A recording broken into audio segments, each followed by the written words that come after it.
Before we get into today's conversation, I want to make a few announcements. This Wednesday night, August 9th, 2023, at 8:30 Eastern Time, I will be at Festival of Cinema NYC, a film festival in New York City in Queens. I'll be there to present my project Firebones, which is the most ambitious artistic project I've ever undertaken. I'm really excited about this film festival experience. This will be the New York City premiere of Firebones. And I know I have some subscribers in the New York City area, so I would love for y'all to come out. I would love to meet some of y'all in person. I'll be there Wednesday night, and you'll be in for a treat because this is going to be a really special presentation. Firebones is an interesting project, and unlike anything else you will have ever seen, it's called a Go show, but we've adapted it for the film festival experience.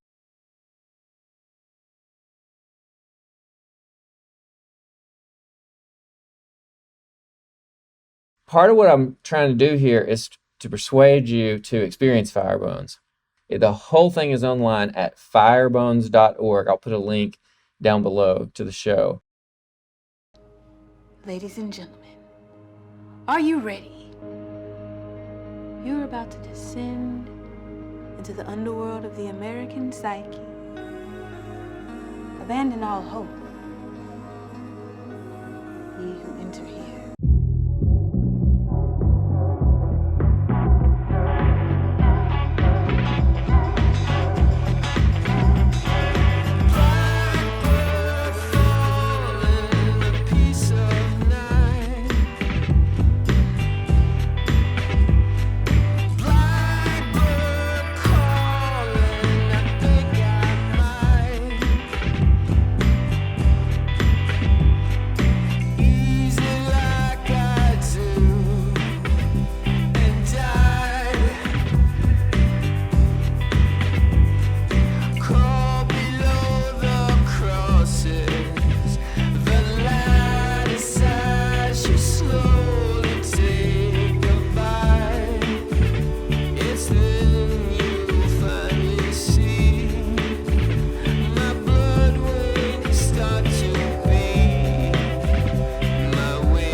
And he came to ask you one cosmic question. How is it with your soul?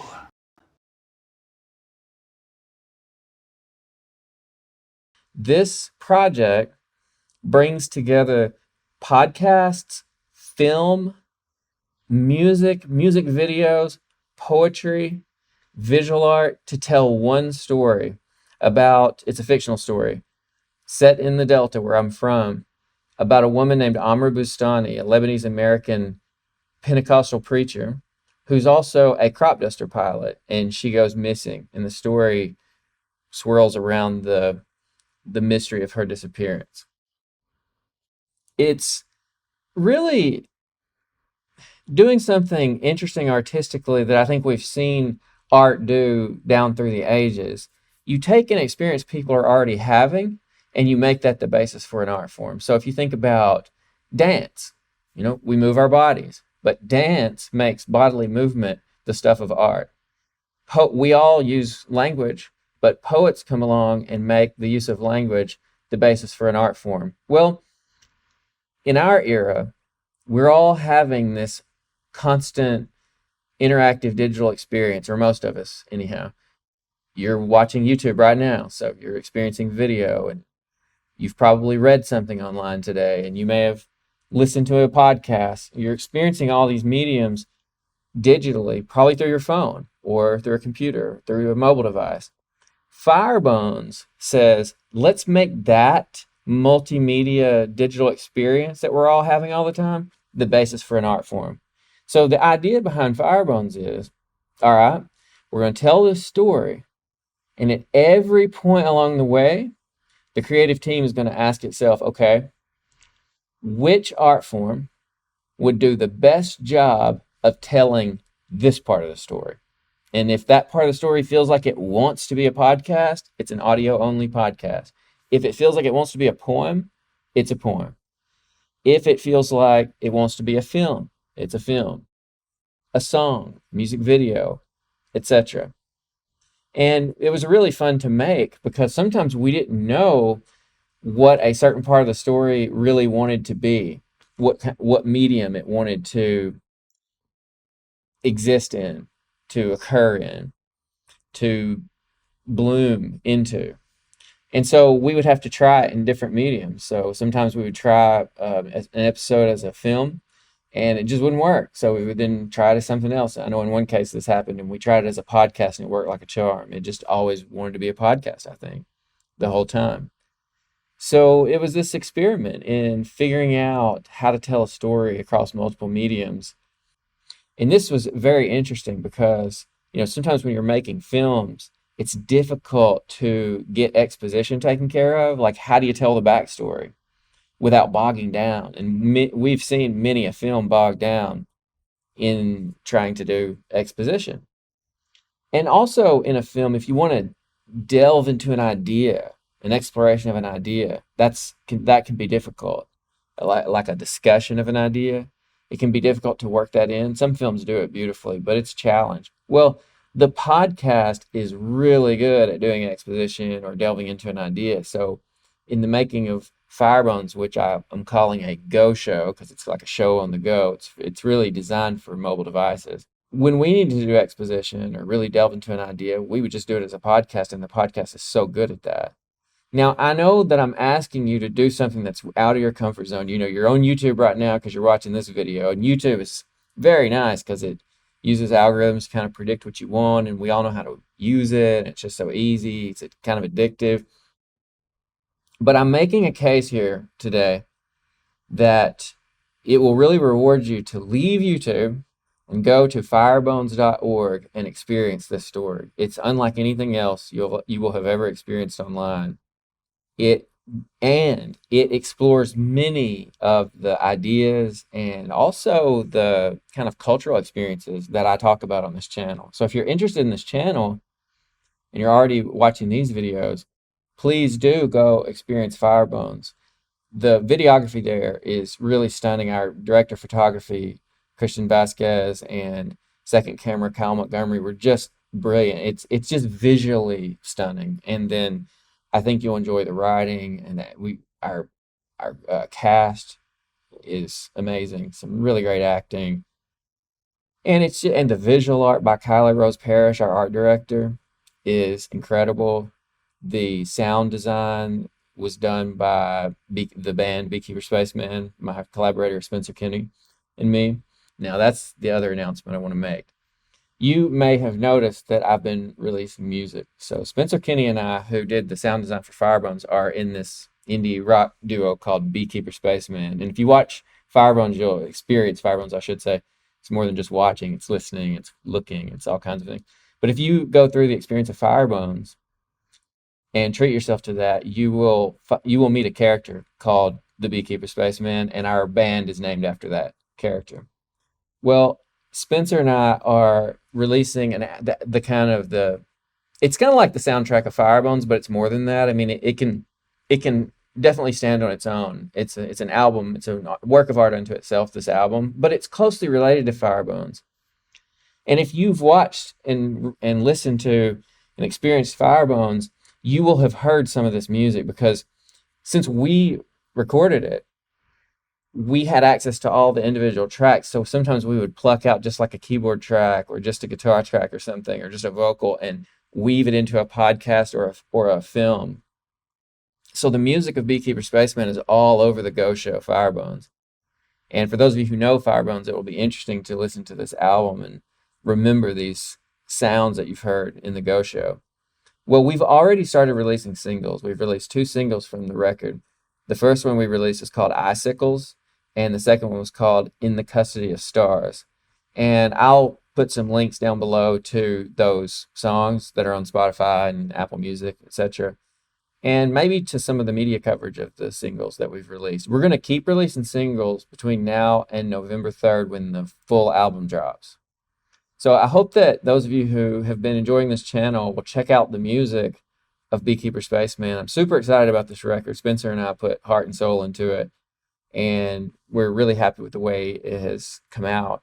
And we think you'll like the music if you'll give it a chance. This will be a kind of second step into the experience of Firebones for those of you who've already enjoyed Firebones. For those of you who haven't experienced Firebones, I would recommend that you go through the experience of Firebones and pay attention to the sound design as you're doing that, and then be a part of the journey of releasing this album over the next few months.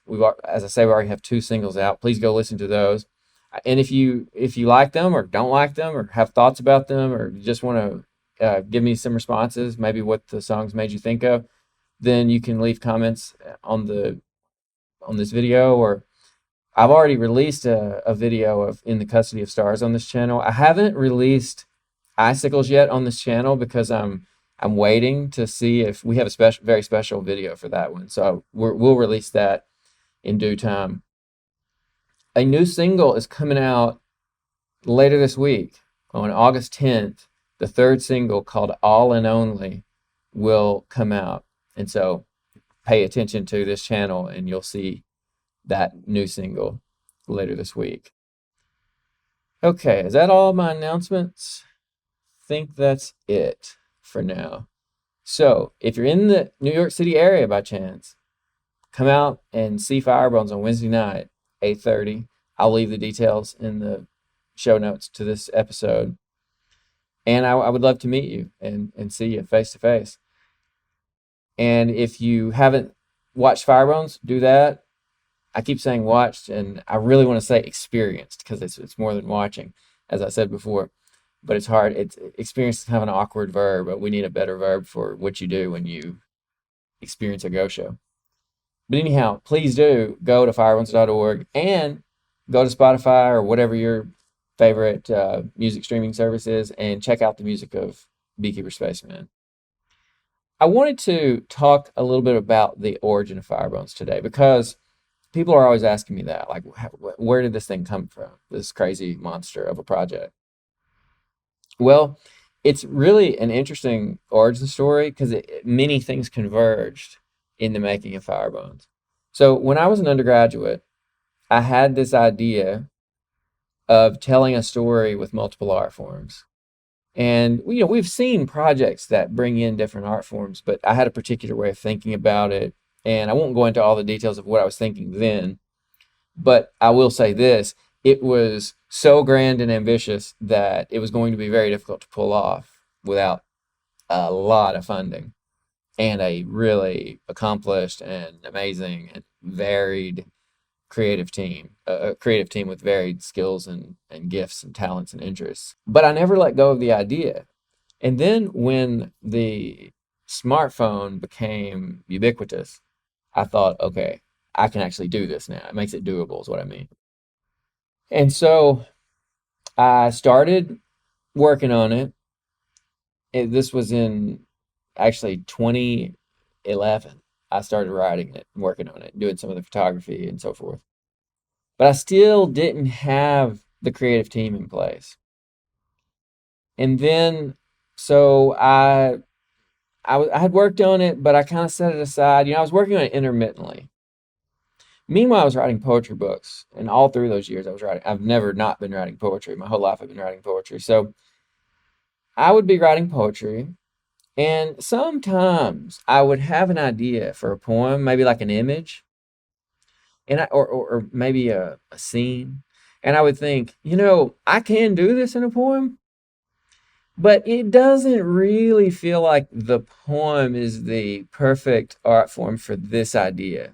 Some moments just play better as film or as photography or as music. And I work in several art forms. So sometimes I would find myself thinking, this just doesn't want to be in a poem. It wants to be something else. And that's really that takes a lot for me to say that because I'm such a believer in the multifarious power of poetry that I think poetry can do anything. But sometimes I would think, this one would be better as a little video or something like that. And this kept happening. And I have kind of how to explain this. my imagination is synesthetic anyway, so it's often moving among different senses and kind of sensory domains. And so I think it was natural for me to think like this. And finally, it dawned on me. I thought, you know, why do it as a poem if it wants to be moving from art form to art form? And then I remembered my idea from undergrad of the multi art form story. And I thought, well, heck, if this, say, feeling I'm expressing or story I'm telling, whatever it is I'm doing, if it wants to move among different art forms, let it do a project like that. And that was really an important moment because I just had it in my head, I'm going to do this. Someday I'm going to find a way. And so that's one thing that happened in the backstory of Firebones. Then another thing that happened is I was working on a poetry book that I thought was just a poetry book. But it was a highly experimental poetry book. So I was doing all sorts of weird things in the book. For example, I was working on a poem that was photographs of church signs. You know, those roadside marquee signs that you see when you're driving down, country highways. Churches will have little messages out there like forbidden fruit creates many jams or something like that. Think it's really hot in the South right now. And so during this time of year, we would see a church sign that might say, think it's hot now, wait till you see hell, or something like that. Or sometimes it would just say like turn or burn. And so I was always interested in these church signs. So I had this idea of having a poem that would be made up just of church sign messages.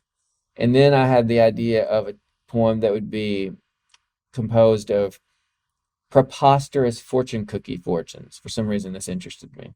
Just a string of fortune cookie fortunes.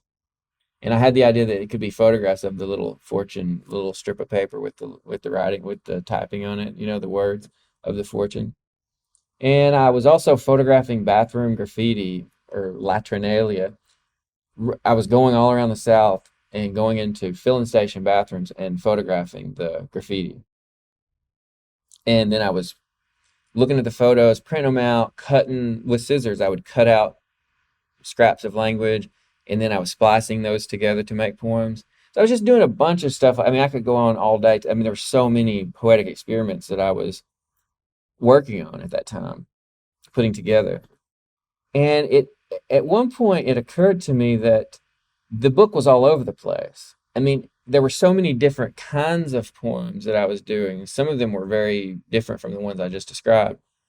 And I just didn't think that these poems were going to hang together as one book. They felt like poems written by a bunch of different people. And so at some point, I thought, okay, there could be a story in which you have a number of poets who know each other or maybe don't know each other, but whose lives intersect in some interesting way. And the poems that these different poets create could help tell the story or move the story along.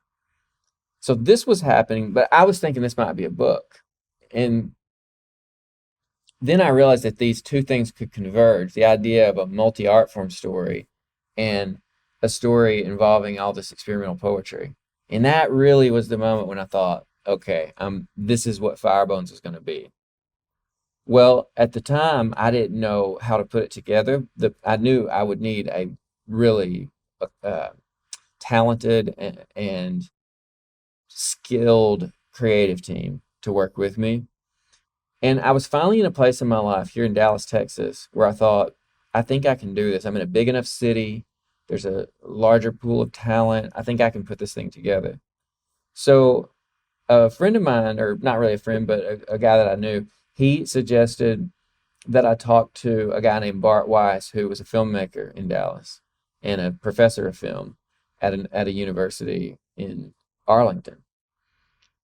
And this guy said, Bart he has a bunch of really talented former students, so he could probably like connect you with a former student of his who might be able to help you, or several former students of his.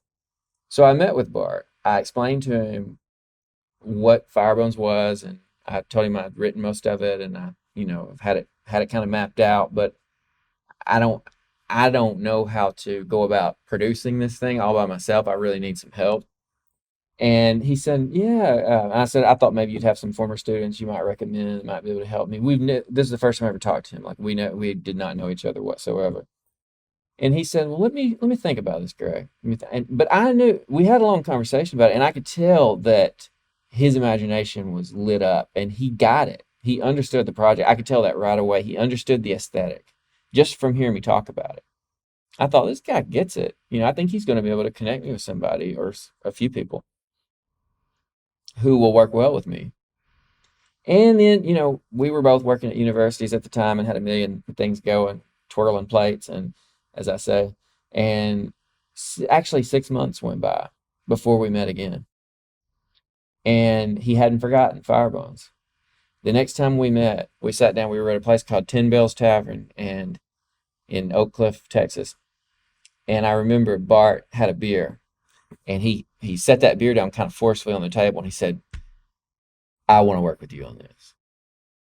And I was really surprised because, again, I thought he was going to connect me with former students of his. I really didn't think that he himself would want to work on it. He said, "We probably will work with some former students of mine," and indeed we did. Several of the crew members, and I think mainly crew, I don't know about cast, but crew, were former students of Bart. Not all of them, but several. And actually, we had some poignant moments on set where some of his former students came up to him and said, "This has been such a pleasure to work with you after learning so much from you in the classroom and in the field." That was a beautiful thing to witness. So yeah, that was the beginning of a really wonderful collaboration that's still alive between Bart Weiss and me. And Bart will be with me in New York City this week to do a screening of Firebones. Hope to see some of y'all there. Thank you.